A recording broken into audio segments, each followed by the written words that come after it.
Programang ito ay rated SPG. Striktong patnubay at gabay ng magulang ang kailangan. Maaaring may masiselang tema, lengguwahe, karahasan, sexual, horror o droga na hindi angkop sa mga bata.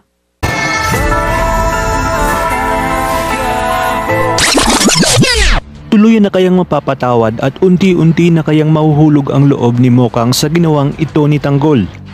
Bago pa man magsimula ang pagdiriwang ay emosyonal na nagpasalamat si Mokang sa kanyang mga magulang dahil sa wakas matutuloy na rin ang kanyang debut dahil na rin sa tulong ng mga ito. At sa kanyang paglabas ay magugulat ang kanyang mga bisita maging si JP dahil sa kakaibang ganda ni Mokang dahil paniguradong mapapalingon ka kapag siya ang dumaan sa harap mo. Makikita ni Nita si Nanoy, Tess at Tinding na papauwi kaya iimbitahan niya itong dumalo sa debut ni Mokang. Kaya naman dito sinabi ni Tinding na tamang-tama umano at naroroon din si Tanggol. Sasabihin naman ni Nita ang kalokohang ginawa ni Tanggol sa mga bisita ni Mokang. Kung kahit umano hindi ito inimbitahan ni Mokang dahil paniguradong gulo na naman ang hatid dito. Di na nga nagtagal ay nagsimula na ang pagdiriwang. Wala namang kaalam-alam si Mokang na kinuntsaba na pala ni Tanggol ang MC ng kanyang debut para si Tanggol nga ang kanyang maging escort. Kung saan si Tanggol ang magiging last dance ni Mokang sa kanyang debut na buong akala ni Mokang ay si JP.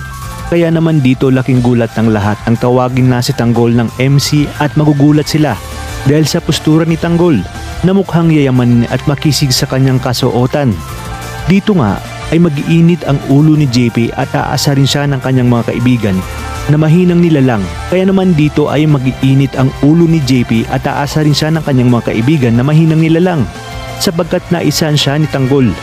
Kaya naman kinuha na ni JP ang pagkakataon para iyabang na makukuha niya si Mokang sa gabing ito. Mapapansin ni Tanggol na mukhang minamanyak na ni JP si Mokang.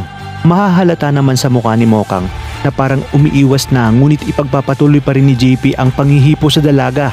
Kaya naman dito, pagkatapos ng sayaw nila ay sinalubong niya ang mayabang ni si JP ng kanyang kamao at tadyak, dahilan ng kaguluhan sa gabing yun. Ngunit kanino kaya papanig si Mokang? Gayong alam niya naman sa kanyang sarili na may dahilan si Tanggol para gawin yung kay JP. Kaya naman mga kapamilya, kapit lang. Dahil marami pa tayong dapat abangan dito lang sa bagong paborito ng sambayanan, ang FPJ's Batang Quiapo.